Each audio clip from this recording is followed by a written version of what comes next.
There we go. Thank you, Sherelle. All right, so I just said earlier, but I'll say quickly again, there's two things on the screen reminding us that we are recording today. And then for folks who English is not their first language, if you'd like closed caption, translated captions, there's a couple of steps here on the screenshot for how to use the translated captions feature in Google Meet. It's not perfect. But it is very helpful. So we want to make sure we put that out there at the beginning. And yeah, so I just want to welcome everybody on this chilly December morning. December is here to remind us that the fall is over. Here comes those freezing temperatures. Thank you so much for making time this morning. My name's Ramsey Mahavitz. I'm here with the Family Support Services office with my amazing colleagues here, my supervisor of Family Support Services, Kenya, and then Sherelle Pinkett, a liaison in this office. So we're all here in the Department of Special Education. I'm going to tell you a little bit about Family Support Services before we get started. Our job here is to assist families. We're here to increase parental confidence and parental involvement in the special education process. And we do that a number of ways with resource fairs. We spend a lot of time on the phone answering questions. And then a big part of what we do is this today. We have workshops. And when I say parent, I mean guardians, grandparents, foster parents, but I'll typically be using the word parent in there. So today's workshop is the understanding of your child's IEP. I wanted to, let me go to the next slide. Oh, a couple of logistics. So pretty typical. Now we've all do these virtual workshops a lot, but for the purposes of reducing distraction, I do ask that folks go ahead and make sure they are muted. And the camera off is also helpful during this part where you are taking in the information. So that's helpful if you can do that. We are going to be able to unmute and take your cameras off later. But for the majority of this, we'll keep it in those settings. Yeah, but we do want to hear from you. So you can certainly unmute, and we'll do that at the end. Also, during, if you'd like to, you can use the chat feature. So if you have any questions today, know that we will make time at the end for questions, and also feel free to do questions in the chat. And the thing that is important to know is that because we are recording, but even when we're not recording in workshops, just those questions should be general and avoid sharing any identifying information. So you wouldn't say, you know, any student name or teacher name, staff name, school names, those things stay out and you just get to the question. That said, we are always here for confidential consultation where you can share all that kind of information, but not during the workshop. So you can give us a call, you could email, you can use that QR code that you see to just contact us that way and put your questions in there and we'll get back to you really quickly. Excuse me. And yeah, so this is a series on the December workshops. I just wanted to, before we get started today, make sure I'm letting you guys know that this is the first of several in the month of December. We have another one this evening. That one is specifically for Spanish-speaking families. That's advocating for your child when English is not your first language. That's tonight.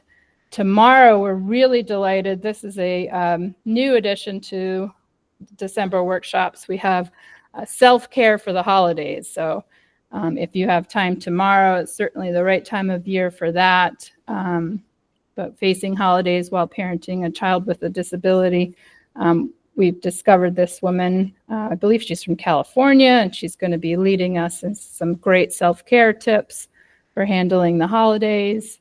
And then exactly 1 week from today, Parents Place of Maryland is doing preparing for your next IEP meeting. So I'm going to go over the IEP document, which really helps kind of navigate that sometimes confusing and long document. And then it's a great follow-up to that will be Marlo Lemon from Parents Place of Maryland talking about strategies for before, during, and after an IEP meeting.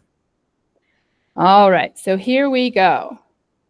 We are, our objectives today is to make sure that I'm here to increase your knowledge and comfort level with each section of this IEP document. You'll see they are Roman numerals, 1, 2, 3. We're going to go through it in order. So I did in email make a suggestion, and you certainly don't have to have it, but it might be helpful if you have a copy of your child's IEP with you. You can kind of turn the pages and look along as we go through it section by section. So no matter where you are in your journey, whether your child just recently was made eligible for special education services or you've been to, dozens of IEP meetings at this point, I do hope that going through this and breaking down that document is going to be helpful in just increasing your comfort level with it. Also, I'm going to say, when we go through the IEP document in order, it really is the same way that the IEP meeting is run. So it goes in that same order. So you can kind of understand, you may be coming into a meeting and you're really focused on those last two things. What are the services my child is going to be receiving, or a lot of placement concerns that you are coming into the meeting with. But just know that each section of the IEP builds on the next. So you are going to be getting to those sections, but you're going to first need to go through the first parts. All right. We want to demystify some of this stuff. I have been a special education teacher for over 20 years. I've, been even as a parent of a child with an IEP, or some of my years I was an advocate. So I've kind of been on all sides of the table and looked at hundreds and hundreds of IEPs. And I will say, because special education is a federal law, this IEP is a legal document, which makes it sometimes a little dry, a little boring, a lot of legalese. And we want to try to do our best to demystify some of those parts of the IEP. All right. So MSDE, which governs all of the counties in Maryland, they have put together a series of booklets on with that same thing in mind of helping parents understand special education process. And today's presentation is based on this green booklet. You can use the QR code, to download it if you would like your own copy of it, and you can also get that in multiple languages. So my job is, it's not 100% everything that's in the booklet. A lot of this is from the booklet, but also putting in some Baltimore County specific things. We're going to look at that document and we're going to go through the booklet at the same time. So let's get into, again, going back to, I'm using the word parent, but this is also the guardian, foster parent, grandparent, someone who is very involved with the child and helping making those educational decisions. You are an incredibly vital member of the IEP team. Educational professionals, they can tell you many things about your child. We do have lots of expertise in our particular areas, but let's face it, you know your child the best. So show up to that meeting knowing that you also are an expert. Come with questions, share your concerns, share definitely share information about what your child is able to do, because strengths are really important. When we're in special education meetings, there is a tendency, and understandable tendency, to be in that sort of deficit-focused mindset, because children with IEPs, they qualified based on deficits, but we don't want to stay only talking about deficits. We need to make sure we're focusing on strengths, because we're going to utilize and leverage those strengths. Again, you're an expert. You have information that other people at that meeting don't have. So bring your information. Bring information that you have for how things are going at home. Maybe you're doing some outside services or got an assessment from a medical institution. Having all that information and sharing it with the team is incredibly helpful. I will say, when it is like reports or assessments from an outside agency, it is very much important that you give that to the team before you actually sit down to the meeting, just because usually a qualified examiner is going to want to review it and not be reading it at the same time during the meeting, but come in and share it. Okay, so that's just letting you know how important you are. Let's dig into this document. So if you did bring a copy of your child's IEP, you can see on these slides, I have just a screenshot of what it looks like at the top. At the beginning, there's no Roman numeral 1 for the very first part. Student information is just going to be these basic demographics. I am going to also, while we're looking at that little screenshot of the top of this PDF document, you see draft, approved, and amended are right there. Circle this part so we see what I'm talking about there. Right. So in here, do double check whether it's the draft of the IEP or the approved IEP. In some instances, there may have been an error, or a spelling error, or something that was missing from it, and an IEP will be amended afterwards, but these are less likely. So you want to make sure whether it's the draft or approved. Before a meeting, it's probably you're going to see draft, and then after a meeting, you're going to see it's approved.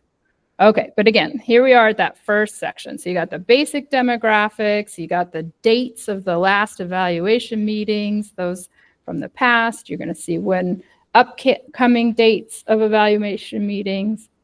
You will see your child's primary disability code in this first section. So are they specific learning disability, or is it speech and language disability? Is it autism? For our kids who are in those preschool years and up to age 7, it could be developmental delay. There's 14 different ones, but you'll see that it could be. That's important information at the beginning. And you'll also see who was on the IEP team. Their names are listed there, and that eligibility information. So this doesn't take a whole lot of time during the meeting unless it's the initial evaluation, but it is really important. So do look it over. Is everything spelled correctly? Do they have it's because your information, is it your phone number, your current address, is your child's name and birthday all in there correctly? So just double check that, but it's very straightforward. Now we're getting into those Roman numerals. So Roman numeral 1 is the meeting and identifying information. I'm going to put my little green circle around there again. So there's where we are if you're reading along. And here you're going to see information about graduation requirements, projected date of exit from school, and participation in statewide assessments. There's a whole bunch of assessments that are required for graduation. We'll go through it. Depending on the age of your child, again, I know we have folks who, every stage of the process. So if you're in the preschool years, probably not a whole lot being talked about, but it is a mandatory part of the IEP, so it's in there. We're going to make sure that everyone knows that the default, especially if it's not being discussed, is that your child is headed for a diploma and being educated with the state standards for their grade level. You may, however, and there's an entire booklet just on alternative assessments and learning from alternative standards, that we could do another presentation just on this topic alone. But in short, I just want you to know it is a significant conversation if you're not working towards a diploma. If you're certificate bound or you're going to be learning with alternative standards, there's a very long conversation, another form, and a lot of justification before you make that decision. So it's never a decision that's made lightly. Again, defaulting that it is, so it might not be talked about very much in the meeting, but just know that that section is here, and you want to double check to make sure it's right. All right, and after the meeting information, now we're getting into really what I think of as the foundation, the cornerstone, the rock bed of your child's IEP is their present levels of academic achievement and functional performance. You might hear the professionals say PLAF, PLAF, PLAF. That's what they're talking about. Present levels of academic achievement and functional performance. Let me make sure I do my little green circle. It's this. So there's a lot of information shared at this time during the meeting, especially if it's a reevaluation and you've got some new assessments that were done, or that initial evaluation when you're first determining if your child's eligible. They're going to talk through every one of the assessments and the implications of those assessments. So yes, it'll be full of numbers, scores, grades, in each of the different areas. And when I say each of the areas of impact, you know, we're talking about, could be mathematics and reading, comprehension, it could be fine motor, could be articulation, but it is those areas that the disability has an impact on that you'll see. So, you know, again, we have different people who've logged on. Maybe you only see some articulation, and that's the only area of impact. If your child has a more global delays with lots of areas, then there'll be more pages going through each section. But it isn't meant to be just these numbers and grades. They're important. They certainly are going to give a lot of information about your baby's present levels, what they're able to do right now. But you also want to see things in here like the strategies that they respond well to, their strengths, their interests, things that they're able to do outside of school.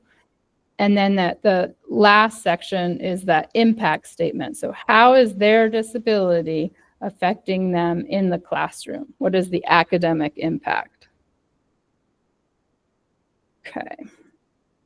Next. All right, after we've gone through that, and again, like I said, it can take a pretty hefty amount of time in some meetings to go through the present levels. Now that you understand what your child is able to do, you can really begin to build what they need. We know what they need to learn. Now we need to know how they will learn and how they're going to be supported in their learning. So special considerations, the third section of this document. Arrow. All right.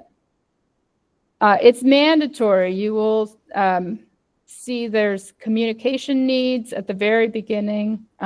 Your child may not need any of these things, but they do want to go through real quickly. Again, it may be defaulting to no and not having a lot of conversation. But if your child needs any of these things, this goes in the first part. So do they have communication needs, assistive technology needs, Are there any services they need for whether they're blind or visually impaired, deaf or hearing impaired? This section also will have any of their behavioral needs. Do they have an FBA? Consideration about other behavioral needs, including restraint, which again, it's a long conversation. It's not a decision made lightly. And then also services for students who are English learners, as well as having a disability. All of that will go in that first section. Then we move into, this is really important, instructional and assessment accessibility features. So if your child has a disability, there are some universal things that can be done for any student during testing. But when you have a child with a disability, we want to make sure that we're not just making sure that they can access it. We want to be presenting it to them. And then for students who don't have a disability, we can even dig deeper. These students wouldn't get this, but student with a disability, they may have some changes in how an assessment is presented or how they may be allowed to respond to questions. They may have alternative timing or scheduling, like extended time or breaking it into smaller sections so they're not sitting for a long testing period, but doing it in chunks or doing it in a separate space with less distractions. All of these things can be guaranteed for a child with a disability, but no single person is making that decision of what your child needs. In fact, each thing that we talk about today, just keep reminding yourself, no one person makes these decisions. It's talked about as a group. Still in this special considerations page, get into one of my, I really enjoy this part of an IEP meeting. Oh, I just see it spilled out of my green box there. I have to work on my formatting. But this is the part where we are talking about really all of the supports during the school day, in the classroom, in the school building, that are going to support your child at school with what they are learning and how they are learning. So it's not just those assessments and tests. This is just daily and instructionally. Could be instructional supports, could be program modifications, could be behavioral supports. If you're looking at your child, I'm going to keep reading along. Also, I've got mine open. You know, there may be some folks here who they just have one supplementary aid or two, depending on the needs of the child. There may be 15 or 20 supplementary aids and supports. But they're going to fall into one of these categories. It's either instructional support, for example, like visuals to support reading, or use of a highlighter. It could be social and behavioral supports examples. You might have like a behavior contract or first then boards. Physical, environmental supports. Maybe they need a slant board or or a walker to assist, or some pencil grips. Sorry, I just noticed some conversation pop up. Thank you. I know my colleagues are here and also doing some answering of those questions in the chat, so keep them coming. And then school and personnel. Don't forget that we are going to talk about services soon. There's also indirect services. So in the school and personnel supports, you may find there, or you may be advocating for here, some indirect support to the teacher. We do know that general educators, in the best case scenario, the general educator can provide these supports so the child's still in their general ed setting. But do we need the speech pathologist to be meeting with that general educator or special educator regularly, or the occupational therapist or the special educator meet with the general educator? These are indirect supports for your child. Maybe they're not sitting down and providing direct service, but if they are communicating at least monthly, sometimes bi-weekly, about strategies and progress monitoring, then, it strengthens the skill of the teacher who's doing it every day. Okay. Oop. All right. And then the next. Now here's in the order of the meeting, ESY is coming under special considerations and accommodations. And the IEP chair at your child's school may do it just at this time, but I've seen extended school year conversations sort of put stick a pin in it. We'll come back to it. They might talk about it at the beginning of the meeting or at the end or in the middle, but just know that extended school year is always talked about at every IEP meeting. It's an important conversation to have. These are some things to know about extended school year. So an IEP is supporting your child during a 10-month school year. ESY is talking about those summer months, and not all students who have an IEP are going to have ESY. It's not a given. It's also important for families to know this is not summer school and it's not enrichment. There are many programs that are that. The main goal of ESY is to maintain or recoup and not advance your skills. When you get to this part of the IEP, and you'll see it also in the document under extended school year, there's 5 questions that really help guide the discussion to determine if your kiddo benefits from or needs extended school year. You don't have to have all yes, then yes, they qualify. It could be some are yes and some are no, but they're very helpful guiding questions. And ultimately, the main question is, are the benefits that this IEP is providing for your student during the school year significantly jeopardized by the summer break? And this is a data-driven decision. Okay. Now we're moving quickly here, guys, into section 4. I'm going to pause here before we get into goals because when you're presenting, it's kind of hard to keep up. Kenya and Sherelle, do we have a lot of questions in the chat? Should we stop here and see if there are questions before moving on? Hi, Rams. There were some questions about the FBA and BIP, but I think that's been clarified. The first question was the type of, I guess the question was around coding and FBA, but I think that's been addressed. The next question is about ESY, but I think you're going to get to that a little bit later. That is a portion of the IEP. So maybe you can talk about that a little bit later. The question was, when do you discuss ESY for students? Okay. Yeah, that actually just finished that slide. So no, that's okay. Thank you for monitoring all that. So that's actually the one part where I was like, well, you might see different IEP teams handling that part a little differently in terms of when. It happens at the meeting, but it may happen at the beginning or at the end. It's important that ESY, here's where you're looking at data on, is it you'll see some of those guiding questions, but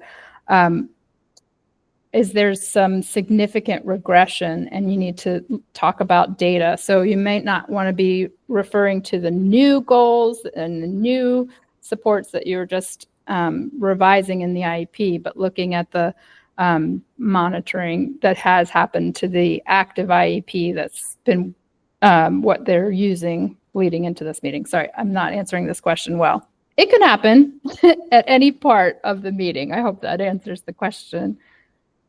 Can I add that right now, as we come up to our winter break, this is the perfect time if you think that your child should qualify for ESY to have that discussion with the school, because there's going to be a long break for winter break. It's the perfect time to see, the skills that your child has learned prior to the break, and then how they come back after the break. Do they still have the skills? For many of us, most children and adults, after a break, it takes a while to get back into the groove of things. However, how long does it take your child to get into the groove and to remember some of those skills? That's really good information and artifacts to determine whether or not your child will qualify for ESY. Yeah, that's an excellent point. Thank you, Kenya. Again, the data is important. And I think another thing to say is that all kids do regress over the summer without disability. Students, when you look at the curriculum, September is almost always reviewing a lot of the standards and concepts from the previous year. But significant regression and taking a long time to recoup them and get back to some of the skills and levels that you had in June. That's what they're looking for. But you can see that sometimes it's very clear after the winter break, just like you said. So that is a good example of a good time to bring it up. After spring break, after winter break, boy, it's taken weeks and weeks and weeks for him to be able to do what he was doing right before we took a break. That's a good conversation to have. Okay. I will do another. There's a raised hand. Yeah. Mr. Fox has his hand raised. Please go ahead, Mr. Fox.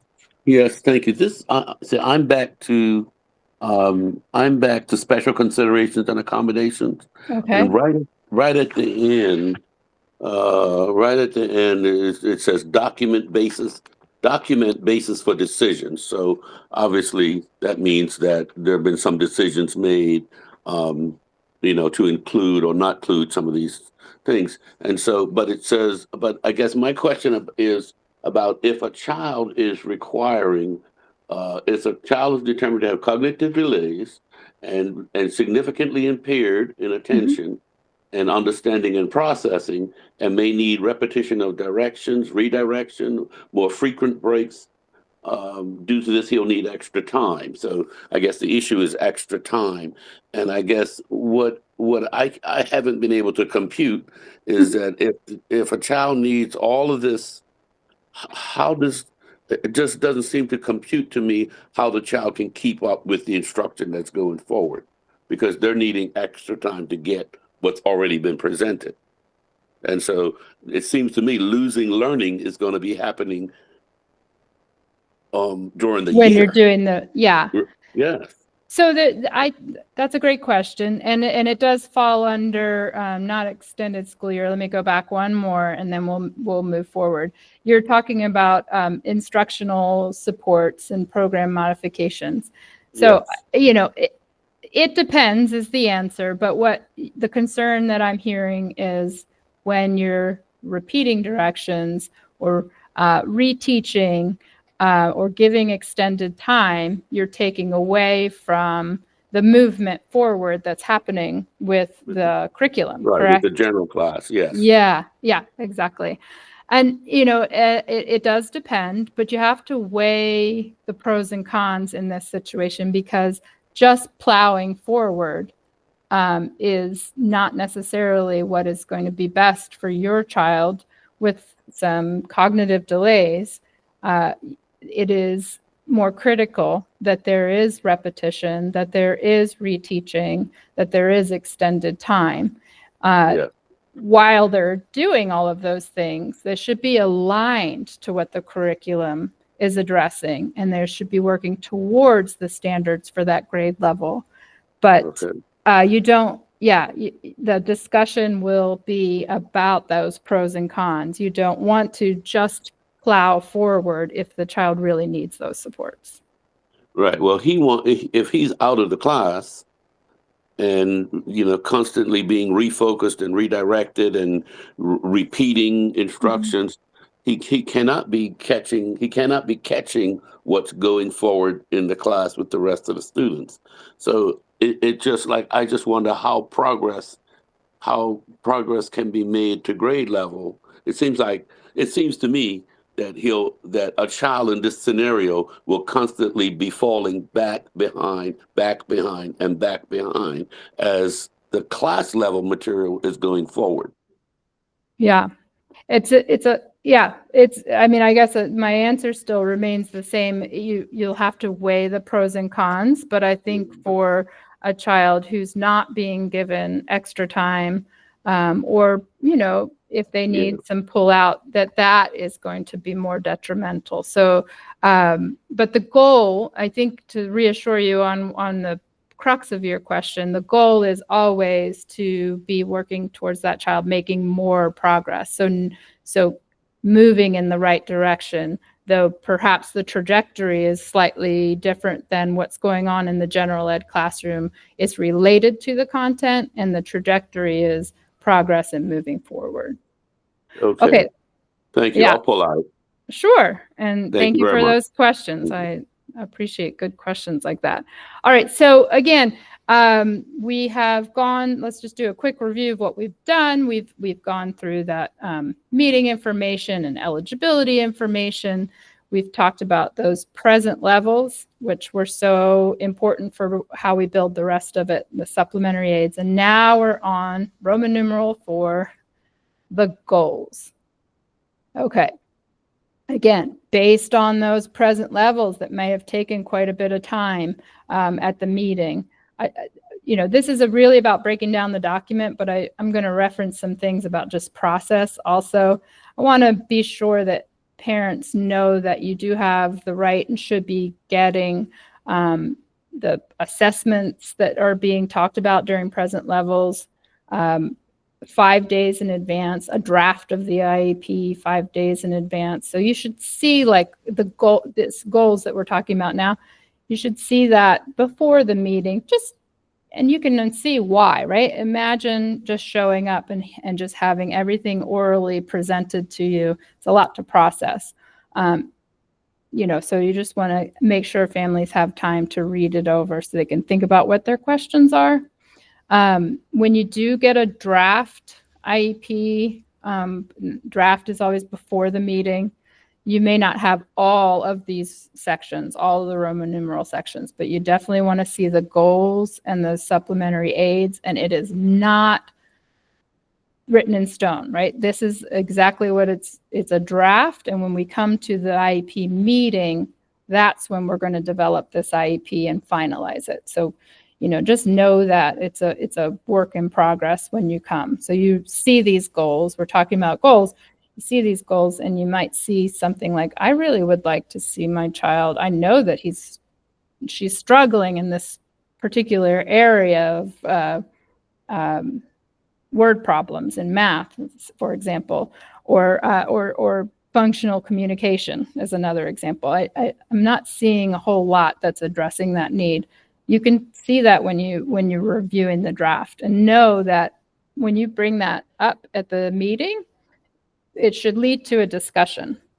Parents, I also want to make sure parents know, like, you have the right to say, this is really a priority for me. I really would like to have this addressed. Doesn't mean that everything a parent asks for that a parent gets, but everything a parent asks for must be considered and discussed. Okay. Okay. So I'm sort of a little bit off of goals and just talking generally. Let's talk about the goals. Again, here you're going to have many different areas that it could be. Goals are not, if your child, for example, has some learning disabilities in reading and in math, but their language and their articulation is age appropriate, you're not going to see communication goals. If their small muscles in their hand are working well, and they can, their handwriting is okay, you're not going to see a fine motor goal.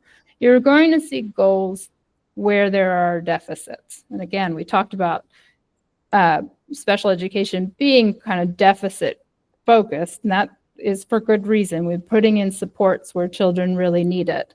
But sometimes there's an expectation or a mistake where we're putting in goals where the child is going to learn this, but not through specialized instruction. they're going to learn it because it's a part of the curriculum. They're going to learn it because all students are learning that. If they're pretty close to grade level or they are grade level, you're going to see that is not a goal on the IEP. Doesn't mean they're not going to learn that.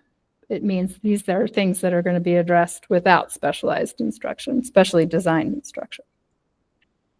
Okay, I won't spend a lot of time on this, but the next slide is to let folks know that when, and as a professional provider, a special educator, a speech pathologist, this really gets hammered in, but a parent should know that the goal needs to be very clear and measurable. So these 5 components. So how are you going to work on the skill? How is it going to be measured? What's the time frame? Do you want this done, by the first quarter or by the end of the year? How are you going to measure it? And what's mastery? Like very rarely will you see mastery as 100% correct. 80 is very common, but it's not always going to say 80. It could be 60% accuracy. It could be in 4 out of 5 trials. But when a child masters a goal, how do you say they mastered it? That should be clear in the way the goal is written. All right. Now we're into where, again, I said at the beginning, a lot of, anticipation. This would happen to me as a mom. We're coming in, what services is my child going to have? Are there going to be less services or more services based on what we're talking about today? This is the Roman numeral 5. This is the section where you're going to talk about it. So you know the goals and you know the supports. Now let's talk about the services that are needed to address those goals. Okay, so if you pull up your child's IEP and you go to the goals, to the services page, you're going to see that it won't just say, for example, special instruction, period. It's going to tell you a lot about the special, where is it happening, who is doing it, and the frequency and amount. So location, it's easy. It's going to say inside or outside, and it doesn't mean out on the playground when it says outside or out in the parking lot. Inside and outside is always meaning the general ed classroom.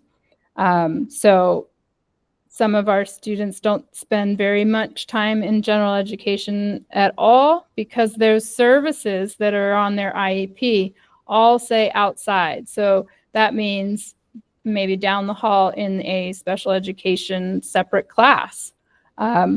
Or it may be that they're getting just their speech services outside. Most of their other services are in general ed, but speech is 30 minutes outside.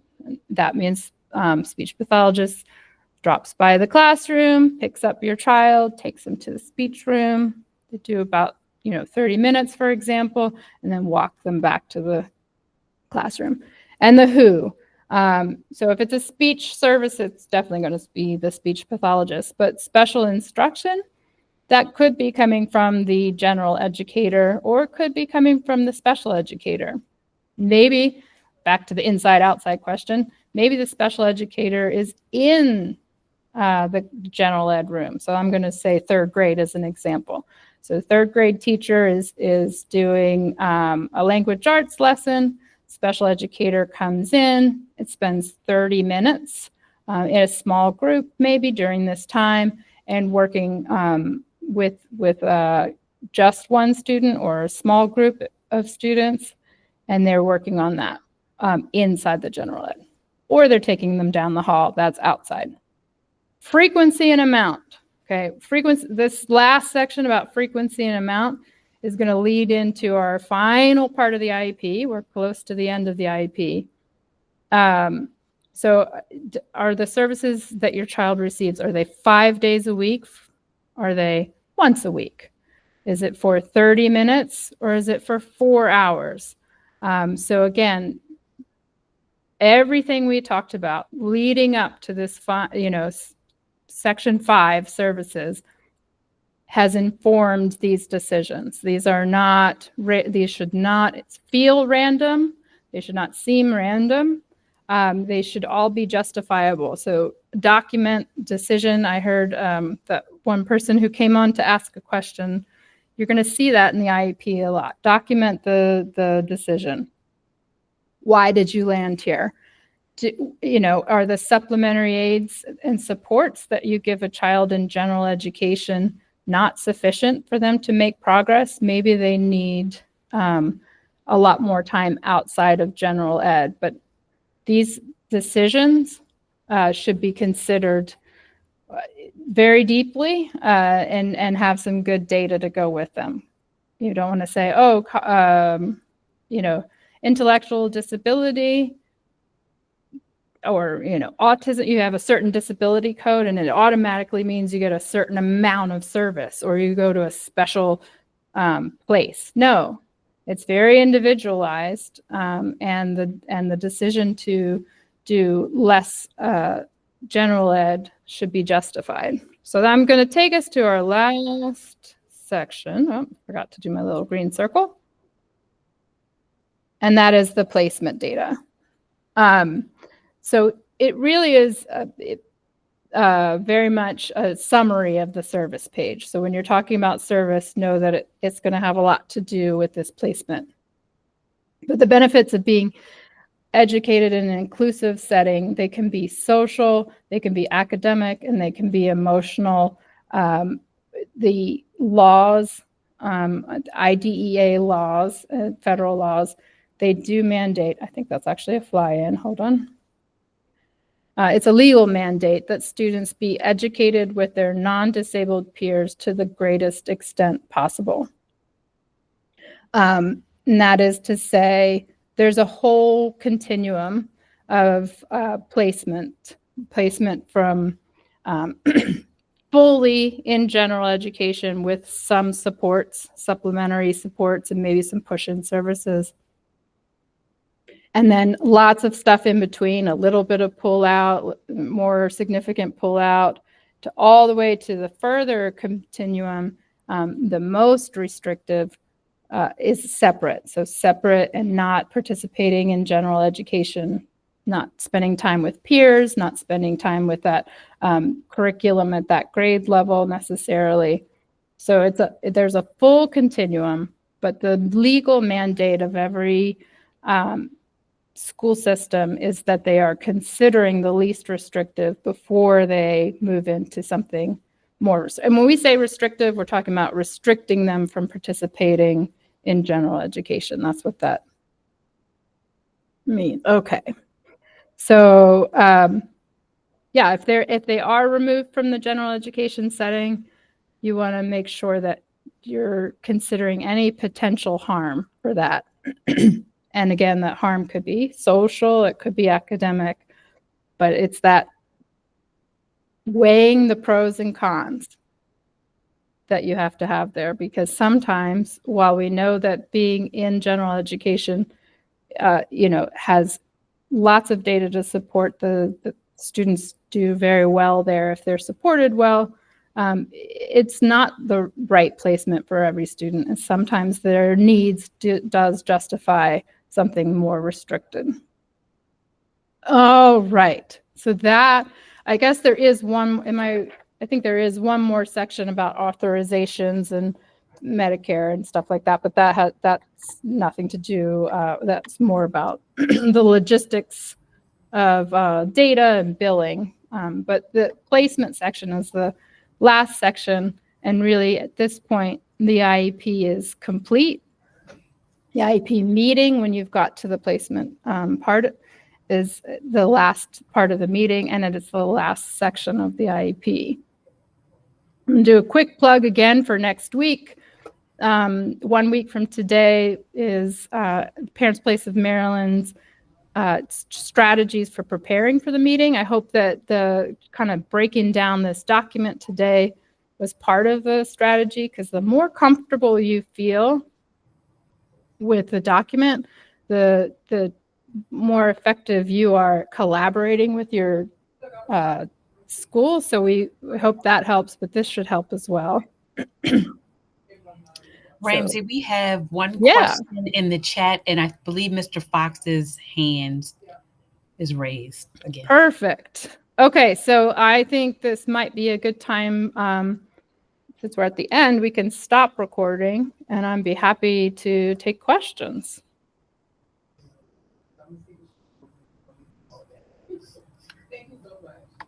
Okay, I'll go since nobody else went. Great. Hi, Mr. Fox. A couple of